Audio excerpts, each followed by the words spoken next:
Yeah. Sean, what's up? Stigmatism, man, what's up?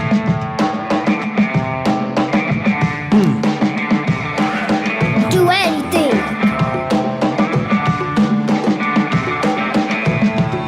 Okay. What is it, man? Stigmatism in my soul. Okay. You got it, man? Do anything. Anything? Anything. You sure? Put your mind to it. Do anything. But what if it's hard, though, man? If it's hard, it's gonna be hard. If it's easy, it's gonna be easy. It's all about what you think. Okay, I can dig that.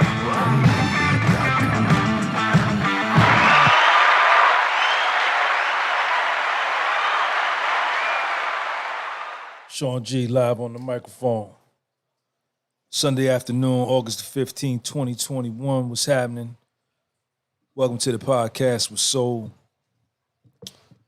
My clock down there is behind like 2 minutes, man. I got 4:01, right? My clock over there got 3:59. I normally have my clocks in my house. I set my clocks in my house like 4 minutes fast. I set all my clocks in my house like 5 minutes fast, so that I'm never late to any of my appointments or any of my meetings. So I know that if my clock's in here, if I'm going by my clocks in here, if I'm getting ready by my clocks in my house, I know that wherever I'm going, I'm gonna be there 4 to 5 minutes early. Shout out to me.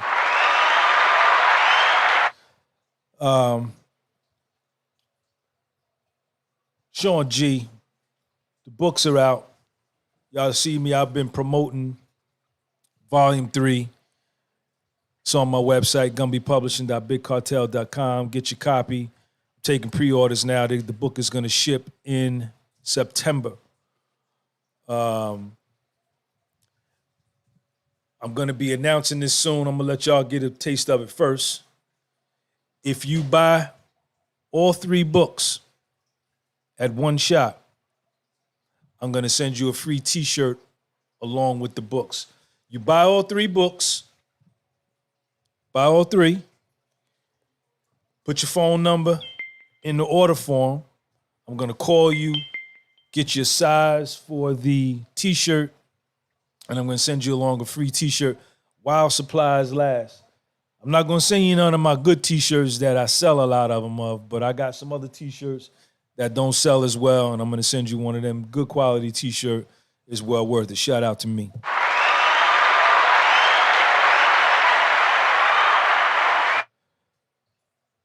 If I can go back and do it, the 52-year-old Sean would give the 16-year-old Sean, should have put Sean G, a hug, man. Let me fix that.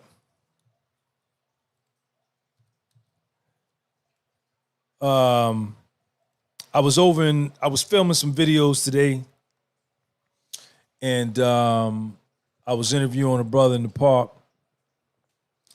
and I asked him this question. Y'all know that I typically, sometimes I ask this question more so of the younger dudes. I asked all of them, really. I said, man, if you could go back and I said, what would the 27-year-old tell the 16-year-old? And he said, man, I would give him a hug, right? And that was so profound to me. That was so profound to me because y'all know I have a son. I have a 10-year-old son. And, being a single father, raising a son is not easy because I have to be my son's best friend, which I am that. I have to be his confidant. I have to be his brother. I have to be his father. I have to be his friend. I have to be a lot of things. I have to be his biggest cheerleader. I have to be his disciplinarian. I have to be a lot to raise this little dude by myself, which is what I'm doing. Shout out to his mother. His mother does a great job. Excuse me. His mother does a great job with him.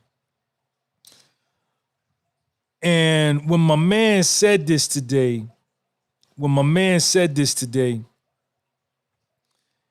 you know, it immediately brought me back. To me, it was so deep when he said that. He said, man, if I could go back, he said, I'm 27. If I can go back to when I was 16, I would give myself a hug, man, and tell myself it's going to be all right. See, this is a buffoonery-free zone. This ain't the YouTube channel for you. If you into the buffoonery and the coonery, this ain't for you.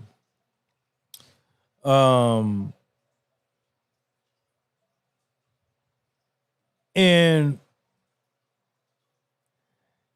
you know, it brought me back to me, right? To when I was 15, 16, 17. And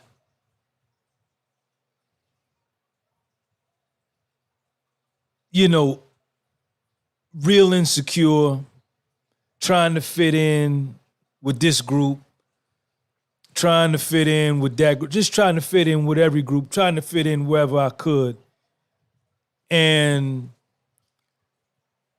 just knowing the challenges of being a teenager. And then I went deeper, man, and I began to reflect on my relationship with my own son. And like I told you, the different hats that I have to wear to be a single father. You know, I'm everything to this little dude, man. I love him more than I love anything in this world. And, you know, I have to be, like I say, all these things, man. And, you know, I have to be an educator.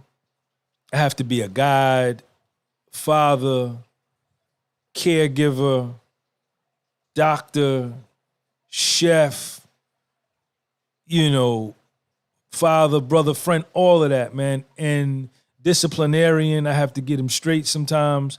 I have to teach him lessons that aren't comfortable for him and not even comfortable for me because I'm new to this. And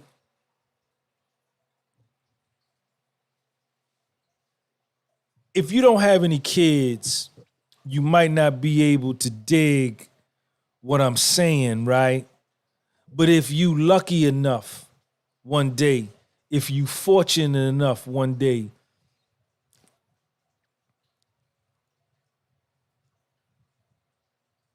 and you get blessed enough one day by the sun, moon, and stars to have your own child,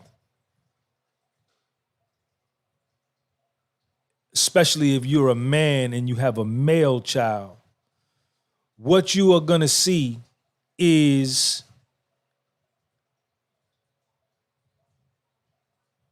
a smaller version of you. You are going to see you. You're going to be looking at you of what you were when you were that age, right? You're going to be seeing all of the good qualities and all of the bad qualities. You're going to be seeing all of the strengths and all of the weaknesses. You're going to be looking dead at yourself when you have a son. And what you are going to be thankful for, a couple of things are going to happen, right?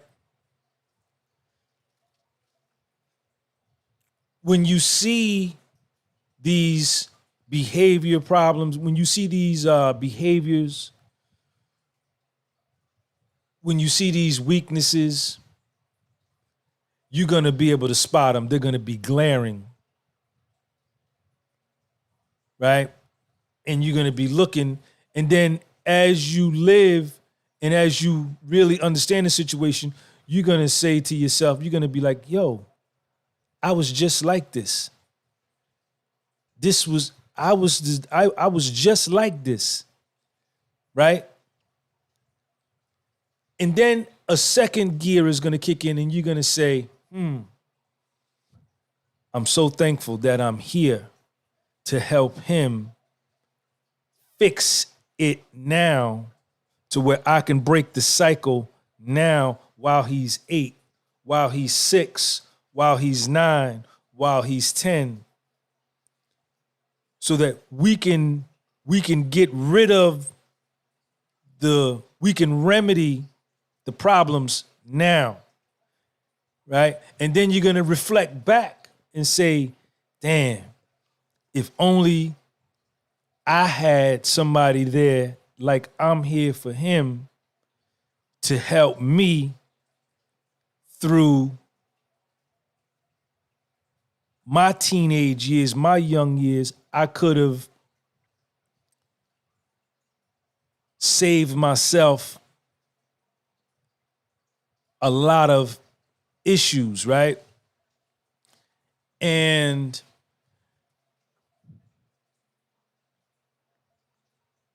you know, when I have to teach Sean, when I have to teach these kids, and when we have to teach these kids, and I'm talking to you too, when you have to teach your kids and have to teach, you know, the lessons that I have to teach them sometimes are not easy for him. It's painful for him, right? But what I'm able to do is I'm able to help him through his fears, right? Of trying something new or, just trying something that's difficult for him, something he's afraid of, right? And I'm able to give him a hug, man. Right?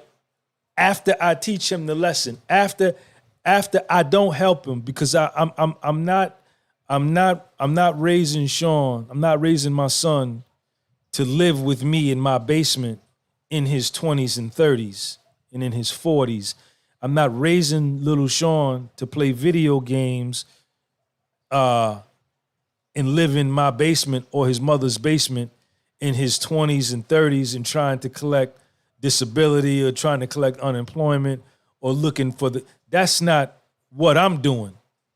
That's not what I'm doing. Right? I'm raising little Sean to be a man amongst men.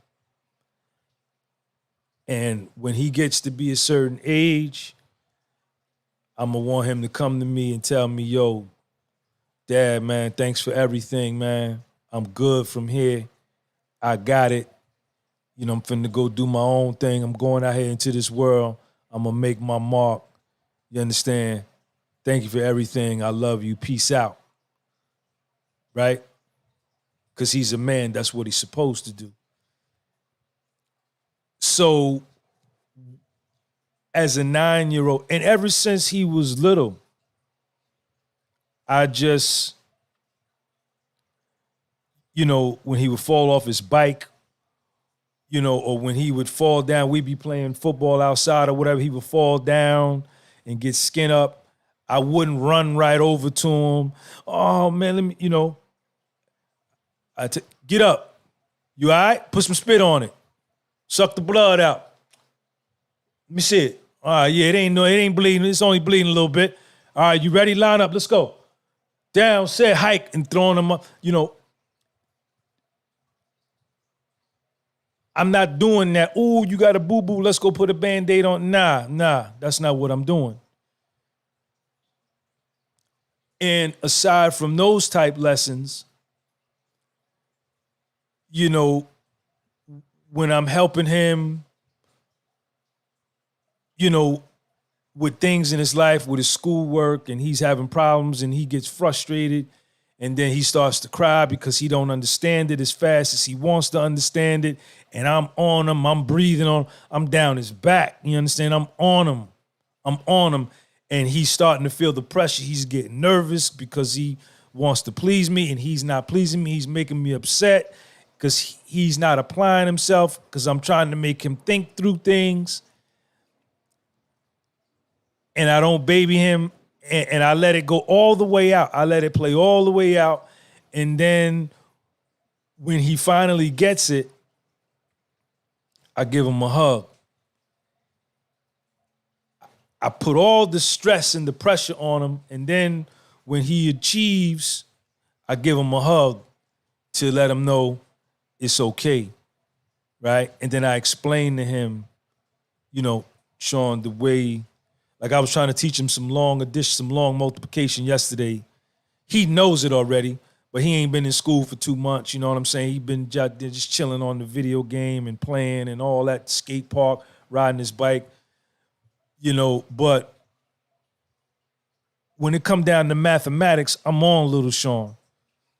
Because for one thing in this world, you may not need social studies. You may not need science. You may not need cooking or chemistry or biology, but you're going to need to count. You're going to have to know how to count. I'm an accountant by trade. Numbers have always been my thing. I've always been great at math, always got A's and B's in math. Everything you get up in this world is mathematics. Monday through Friday, 24/7, 365 is math. You're spending money, you're making money. How much this costs? How many minutes? 25 numbers is everywhere. So I'm on him with that. So I was asking him to do some long multiplication in his head yesterday. I was asking him to do some long multiplication in his dome, no pencil, no paper. And it was easy. He couldn't get it. It was frustrating me. He started crying. I didn't let up. You know, when he started crying, I was putting more pressure, right? Because I want him to know that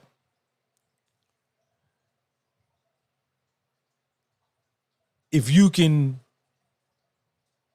beat daddy, if you can handle daddy's pressure, if you can beat daddy, then you could beat anybody in the world. When I play chess with him, you see the chessboard right there.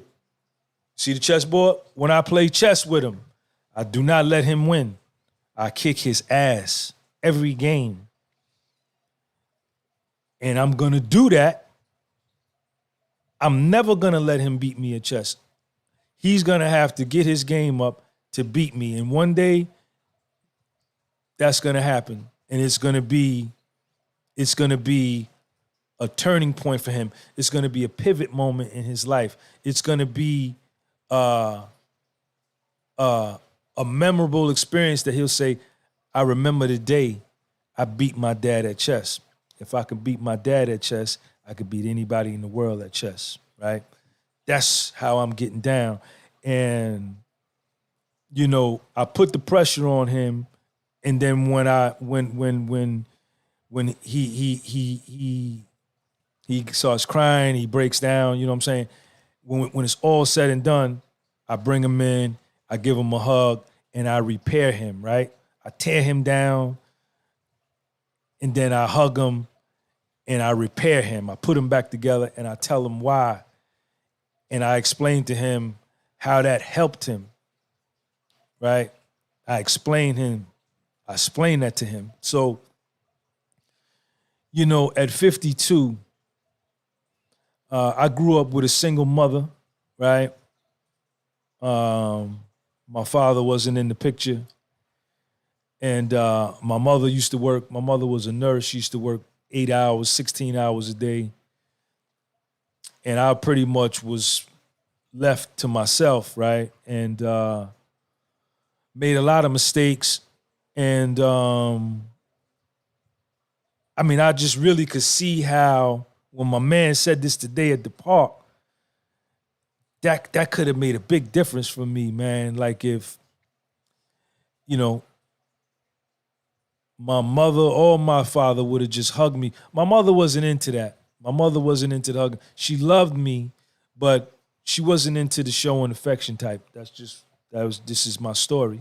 That's just who she was, you know, and I don't know the story. It probably stems back to her situation. You know, we could go back into the weeds, you know what I'm saying? Her growing up, born in 1943 in rural Georgia in the Jim Crow South, you know, picking cotton as a kid, going to segregated schools and all of that. You know, having 10, 11 brothers and sisters, poor, you know, and who knows what else. But, you know, she just wasn't that type, you know, to hug me and tell me she loved me or hug me. It's just not what we did. She wasn't a bad mother. That's just her style. And like I say, my father wasn't there. So this is my story. This is my life. And I grew up as a shaky and an insecure kid for a long time. And I think that had I got some hugs, I probably could have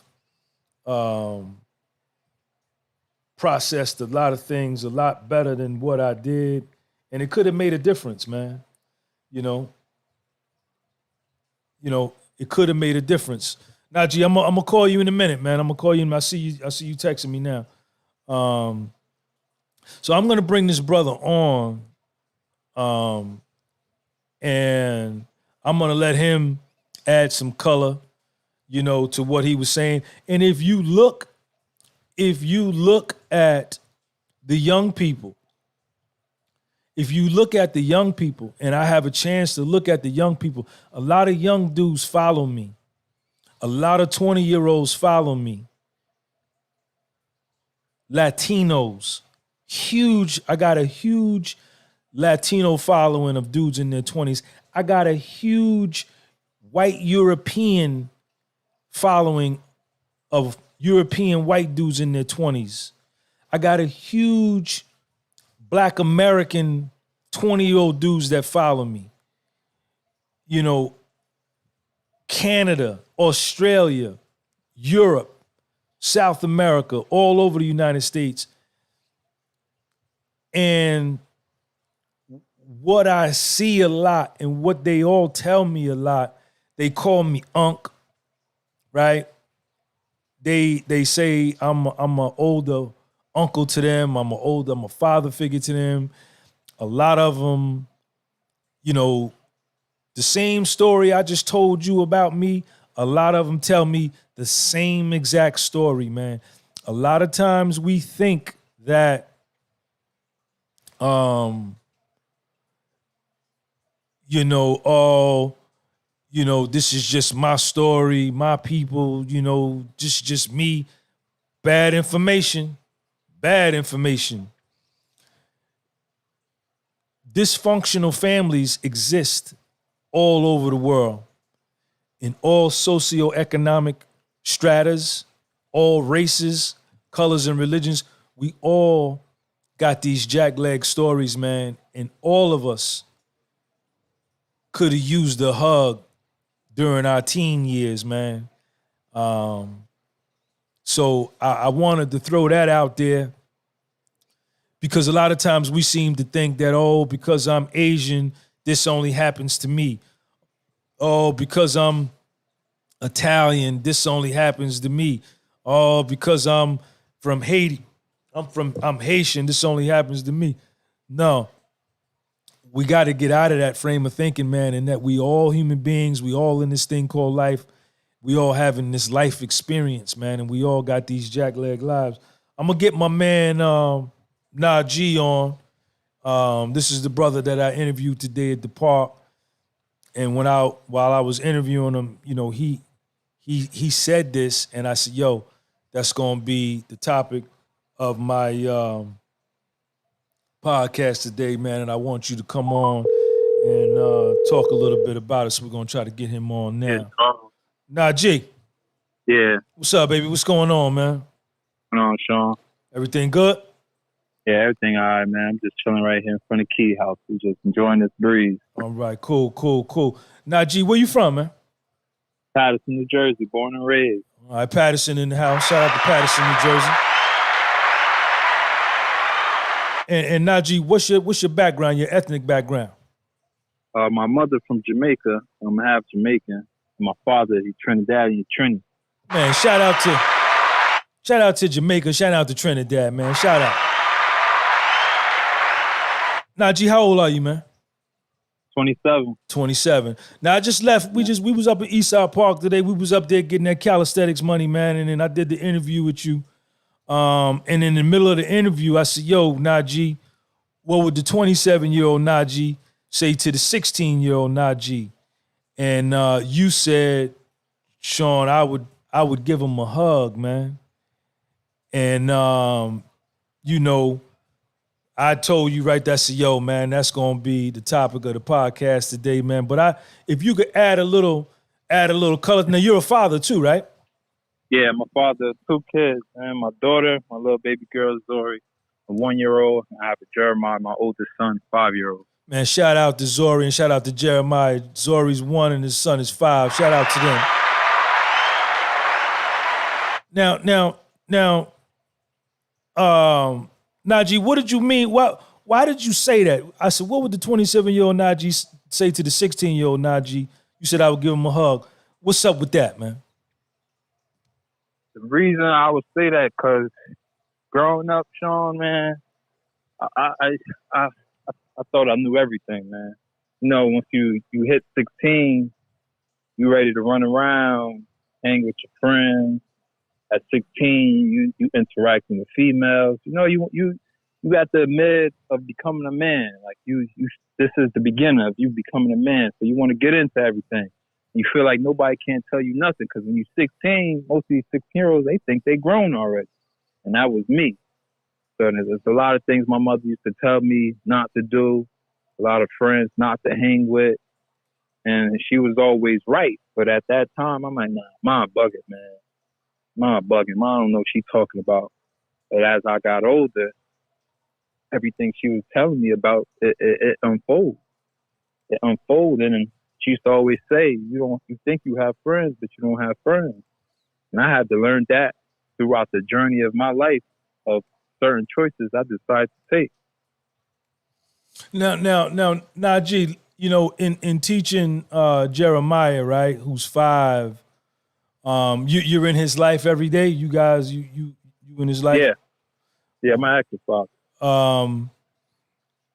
Talk about now. Are there times where, and I know there is. I'm just saying it hypothetically, just because I'm a father too, and little Sean was 5. There's sometimes that we got to discipline them, and sometimes we can't be their friends. We got to be, you got to be their father, and we have to hug them sometimes, man. How do you do that with your son? And is it important? Yeah, it's definitely important. I was just telling myself that the other day. It's time for me to break that cycle, to be more open with my son. My father showed me a lot of tough love, I would say. Get in trouble, he just put that belt to my eyes, man. Give me a nice little beating, feel me? Mm-hmm. I feel like that's something we got to let go, man. We can't keep beating our kids. We got to leave that. That's something we picked up. That's a trauma we holding on to. And I would say that goes way back into history. We don't need to be doing that to our kids. It's time to be more vulnerable. Like, speak to your kids. Speak to him as he will speak to one of his friends. Because a lot of us can't speak to our parents. We feel more comfortable with our friends. And you will want your kid to be more comfortable with you as much as he's comfortable with his friends.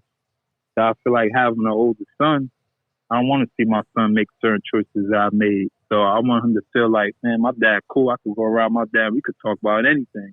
Because my theory is I don't like to judge nobody, man. We all equal at the end of the day. We all have a good side and a bad side, because life is nothing but a balance. That's all life is about, balance. We not perfect. We're not always going to make the right choices, but at least correct the choices that you make. Okay. Yeah, man. I was I was just telling Naji, give me your Instagram, man. My Instagram is X__lavish. That's X Okay, I got you. underscore underscore I lavish. got you right here. Yeah, I was just sharing before we came on, um, you know,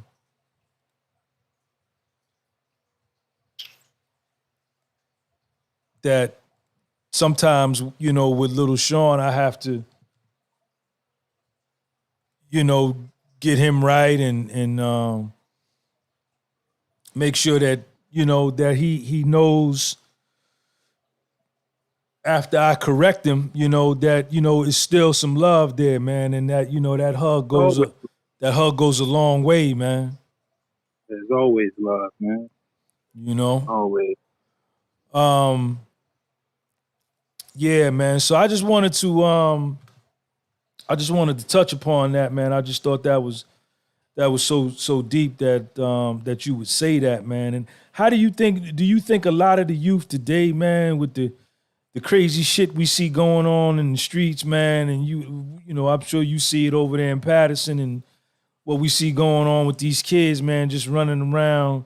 Do you think I already know, a lot of these kids probably didn't get that love coming up, man. Yeah, a lot of us we have that in common, man. I feel like a lot of us didn't get that love. And it's crazy because as you get older and you don't get that love from your house, like you said, for instance, your mother didn't really show you that affectionate side. So I feel like as a man, the older you get, that makes it even harder for you to deal with women. I feel like a lot of things happen from your household. It always starts from your household. So once you leave your household and you walk out here into this wild life of this world, there's a lot of things that you have to learn how to do on your own because no one taught you it from a jit from when you was young. And I feel like a lot of us have that problem where we have to be tough. We grew up in the hood. We grew up in a rough environment. We always got to be tough. Show no love. I don't trust no one. It's like, oh, I could do everything on my own. But it's the other way around. You need people. You need to partner up with people. You need to get out there, communicate, spread that love. Everything around you is love. When you wake up, you got to move with love. Love is going to get you where you need to be. That's interesting that you brought that up, man. I think growing up as an only child with a single mother, man, I think in a lot of my early relationships, I ain't even no think. Let me not even go. I know for a fact that in a lot of my early relationships, man, I was looking for my mother in the woman that I was dealing with, man, in the female. Same here, Sean. I wanted her to baby me and cater to me the same way, man. And if I ran into a stronger woman, I couldn't deal. I was looking for moms in the woman. I don't do that today, but I'm talking about early on in the game, man. Yeah. Sometimes we got to step out of our comfort zone. Sometimes the woman that we dealing with that make us uncomfortable is the one. She's the one that's pushing you to bring out that other side, that creativity of that other side of you, man. Sometimes when you're around the person that you're so comfortable with, you're a little too stagnant. You can't be stagnant when you got things to do in life. You can't be stagnant when you got a goal to reach. You got to be around somebody that's gonna push that button. Like, listen, man, what you doing? I ain't see you write down no notes to do nothing the last 2 days. Get up, come on, let's come do something. You need that woman. You need someone to be on your ass. And I feel like a lot of us men, we want the easy way out with the females that we choose. And as a man, I realize the older I get, there's nothing wrong with having a lady. Because I feel like a lot of dudes like to choose the lady who they control, or they like to feel like they have to bring the most income in the household. And I feel like as a man, even if your lady do make more income than you, man, that don't make you less of a man. Because at the end of the day, before you met her, you got to make sure your shit was together as a man. You got to take care of self. As long as you could take care of self, even if you and her don't work out, hey, that's all right, because I still could take care of self when I met you and before I met you. So I feel like a lot of men, man, just get closer to your lady, man. Sometimes your lady is your best friend, and sometimes you don't gotta look at it as being competition. Because if we together, we won. It don't matter who makes the most money. It's bigger than that. It's bigger than money. Money comes and goes. Now, Naji, check it out, man. When we was up in the park today, we was talking. I want to shift gears a little bit about these honeys, man, because we was talking about, you understand, you know, when you get down with honey, you make love to honey, or you having sex with a particular honey, man, like the energy transference, man, the vibration, you know, before, during, and after the fact, man. Let's kind of, because, you know, we was talking like, yo, man, you know, we was talking about semen retention and energy, right? And when you get with these women and you release that life energy, that seed. Right. When you put that life, that cream of life, that energy, that force energy, that life energy into them, you know, it's more than just like, yo, I done knocked that down. You understand? I done hit that. Cause that's where I was a big part of my life. Cause I didn't understand. I was never taught. But there's a higher thing going on when it comes to putting two bodies, the male and female body together, and, you know what I'm saying, and getting down and getting busy, man. The connection is a deep connection. Most people don't understand you are who you attract. And a lot of these females who we like to lay down with, that's the mirror, man. That's you. It's the reflection of you. And I feel like we always like to point the fingers and put the blame on one another when we sleeping around with certain females, and we like to call them certain names. But you're the same person, man. You would have never met her if that wasn't inside you. You are who you attract. When you change you, that's when you change who you deal with, man. Energy is strong. You lady, she's a woman. She's naturally she's a receiver. So whatever you bring to the bedroom or whatever energy you bring to her, that's what she's going to use. So if you bringing positive energy to your lady, you doing what you got to do, y'all bonding, you taking care of things, you come home, y'all do what y'all do in the bedroom as grown folks, she's going to give you that positive energy back, man. You come home, you ain't got to worry about if there's food on the table. You ain't got to worry about if the house clean. You ain't got to worry about certain things. So your lady going to take care of you because you taking care of her. That's one right there. We won. But now if you out here screwing around, messing with different females, now you playing with energy. You playing with energy. Most men, they play around with different females, man. They lay down with certain females, and they wonder to themselves, like, damn, how my lady know I'm doing this and doing that, but she ain't got no proof. That intuition, man, that energy, she feel it. She know when the energy didn't shift. She know her man. So if you out here playing this wild game, she gonna know something is up. She gonna know you're not yourself. Her aura then made her feel that something is not right. She don't need the proof. That your energy was so strong, she felt the shift. You know what happened a lot with me, man?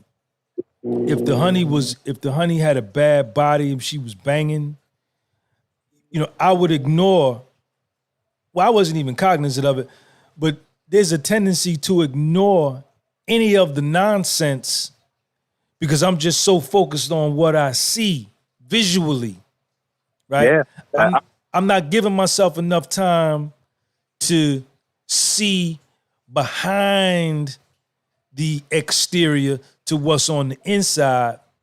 You understand? And then, you know, you find out later on that, you know, because I done had some fly honeys, man, that end up being some demons, man. you Yeah. know, and I chose them. You know, no, I was, you know, when it all went down and when they revealed themselves to me, right, jerk me or stab me in the back or whatever the case may be, my first inclination and by default, my thing would be, ah man, that old girl, you know, calling all kind of names, yeah, she this, she that. But then I had to, as I got older, I said, well, Sean, nigga, you picked her. You Yeah. chose her. You understand? You chose her. And then that's when I had to bring the accountability back to me. Yo, big homie, thank you for that super chat, man.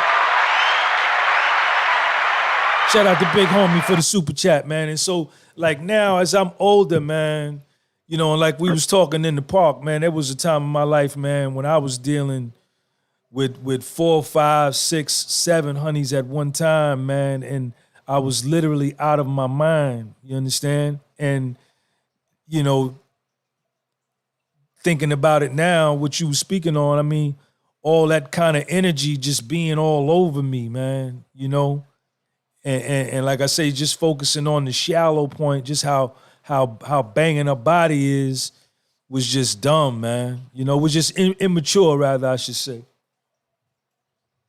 We gotta.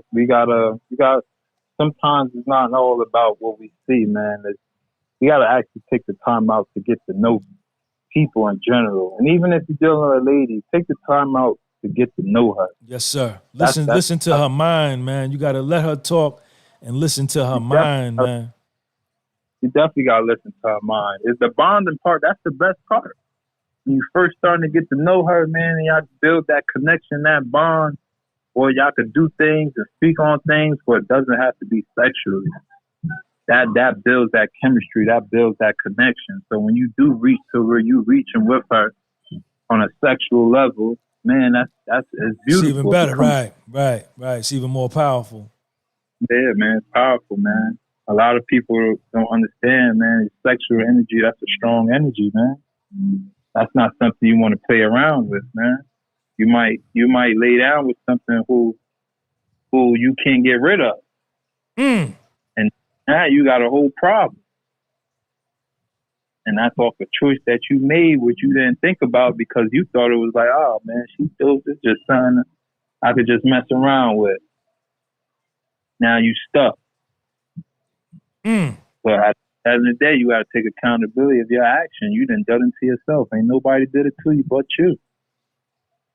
Yo, check my man out. Naji, I got his Instagram up on the screen, y'all. X__lavish, man. Y'all make sure y'all follow my man Naji on his Instagram page, man. You got it, man. You already know, man. I got an interview coming up with him on my YouTube channel. Yo, Naji, before I let you go, man, you know, I do a lot of videos, you know, geared toward dudes in their 20s, man, and you 27, right?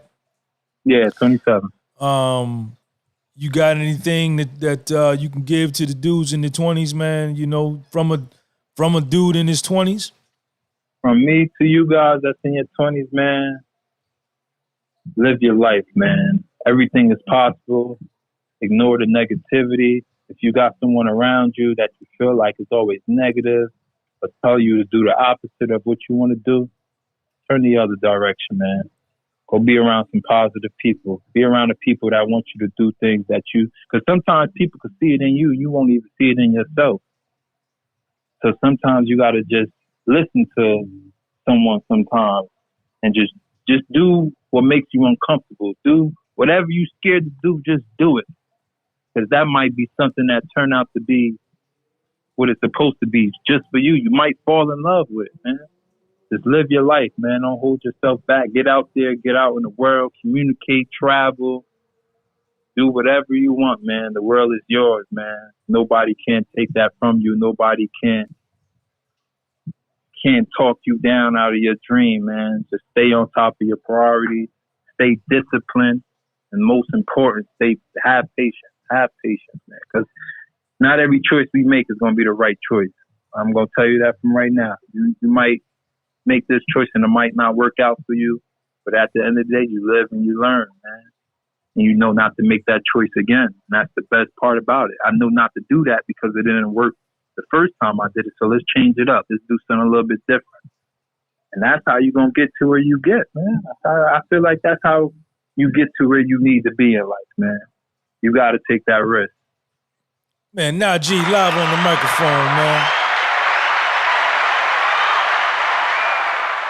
Naji, last question, and I'm going to cut you loose, man, and I'm going to need you to not say any of the buzzwords that can get this video, you know what I'm saying, with the mark on it or whatever, but we was politicking in the park, and I want you to talk to the dudes, you 27, I want you to talk to the dudes in the 20s about what it is we seeing on the trick box, you know, on these different media channels, these news channels, and what's been going on in the world over the last 19 months, you know, with everything that's going down, the fear that's out there, the wonder, the worry, you know, there's a lot of hope, there's a lot of hopelessness. People are afraid, people confused. What's up? I would say, man, for everything that's going around, man, with life showing you right now, everybody needs to come together, man. Stop ignoring what's going on around in the world because you never know, it might be right around the corner for us. And we don't want us to be in a predicament where we ask them for help.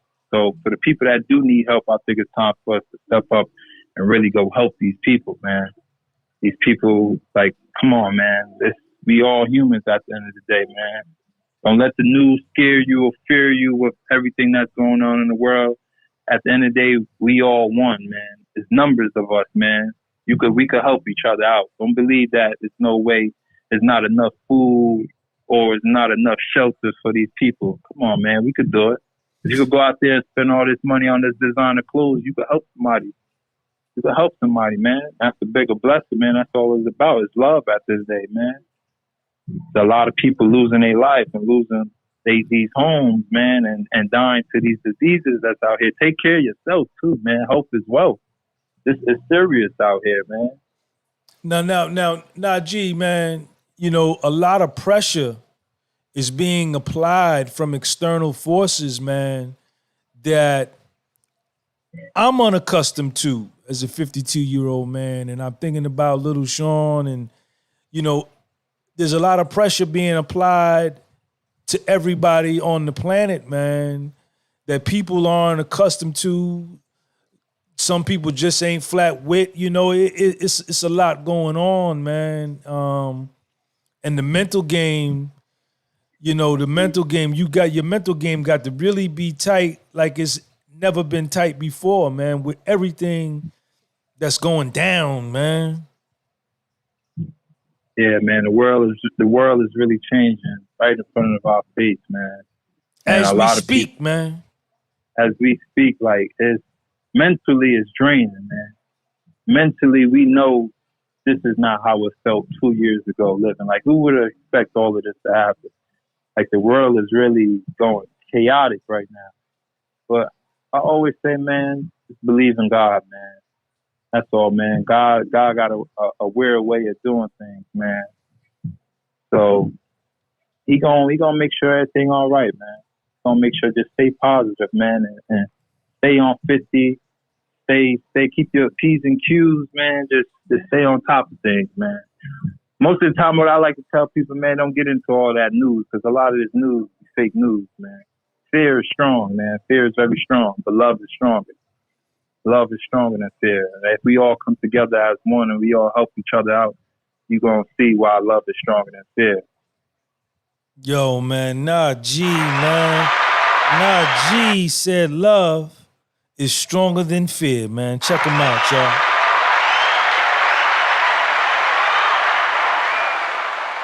Hey, yo, Naji, man, I appreciate you coming on the live, man. They telling me to bring you back over here in the live chat, man. So maybe we're gonna have to do this again. But I appreciate you, kid. Yeah, I appreciate it, Sean. Do it anytime, man. Anytime. You got it, man. All the best. I see you up there in the park. All right, no problem, bro. I'll be up there tomorrow. All right, peace. Peace.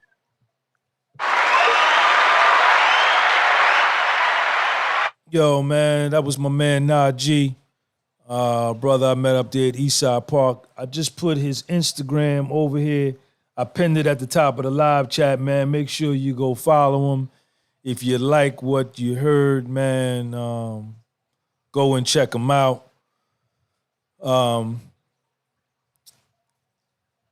We chilling, man. You know, Sunday, August the 15th, we had some deep, deep discussions up there in the park today, man. And, you know, I don't know what's going to happen, and you don't know don't nobody know what's going to happen, right? But what we do know is that things are happening right before our eyes, man. And, you know,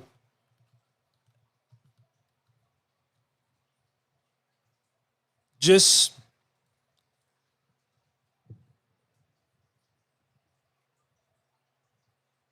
keep going. That's all you could do. I don't know what's going to happen. Nobody does. Even the orchestrators, because you can have a plan. You can have a plan. I can have a plan to leave here and drive to Ohio. But on my way, I can blow out a tire. The transmission can go. You know, I can get into an accident and die. You know, so even the people, even the orchestrators, even the puppeteers, they have a plan, but that don't necessarily mean, don't nobody know what's finna happen or what's gonna happen. No one can predict the future. You can you can attempt to plan it and orchestrate it and put a plan in motion, but if somebody doesn't cooperate, you know, your plan could go right out the window. You know, just have faith, man, and live each day at a time. Today is Sunday. Tomorrow is Monday. Yeah, I got a plan for Monday. I got a plan for Tuesday. I got things I got to do on Wednesday and Thursday. Yes, I have all those stuff written down. Yesterday was Saturday. Friday's gone. Thursday's gone. I can't be worried too much about that. There's nothing I could do to change that. But I can focus on today and do the best that I can today to set myself up for tomorrow. That's all I can really speak on, and I think everybody knows kind of what I'm talking about. Because, you know, we have these conversations with ourselves, and, you know, you can't really talk about it too much now because of the censorship and all of that, you know.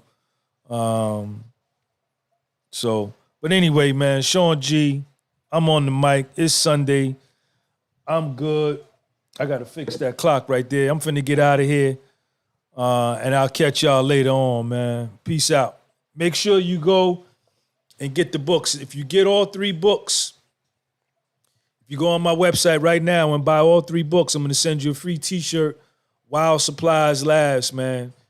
Gunby Publishing.bigcartel.com. Volume 3 is out. All 3 books. Support the platform. Buy all 3 books. I'm going to call you on the phone, get your t-shirt size, and I'm going to send you a t-shirt while supplies last, man. Sean G, I love all y'all. Peace. Yeah. Sean, what's up? Stigmatism, man, what's up?